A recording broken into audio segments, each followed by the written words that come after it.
This week here at Car Care Kiosk, we've been working on a Mercedes-Benz Sprinter, and we thought we'd give you a quick preview of a few of the repairs on this vehicle. First up, we're going to show you how to reset the oil life monitor. So to reset the oil life, what you're going to want to do is make sure that you're on the trip meter. So kind of swipe up until you get to the trip meter. Once you get it to the trip meter, you want to push and hold the back button and then quickly push while holding the back button, the in button, and that will bring up this screen here.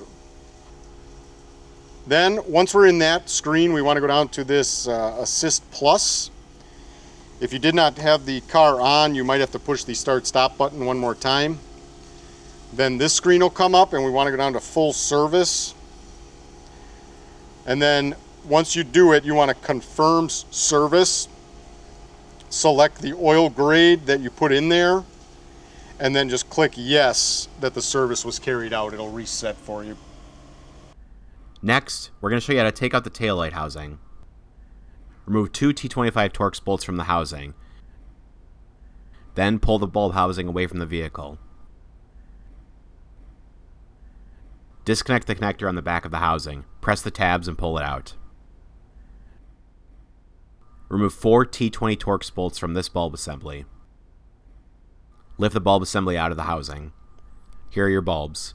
Push in and twist the bulb to release any of these bulbs. And finally, we're going to show you how to change the cabin air filter. Disengage the two fasteners on this panel, then lift the panel up. Reach under the glove box. Press the tabs on the cover and pull the cover down. Here's your cabin air filter. You can slide it down. The airflow arrow must point toward the driver's side of the vehicle. If you enjoyed this video, don't forget to like it and subscribe to our channel. And if you want more car repair videos and more in-depth car repair videos, please visit carcarekiosk.com.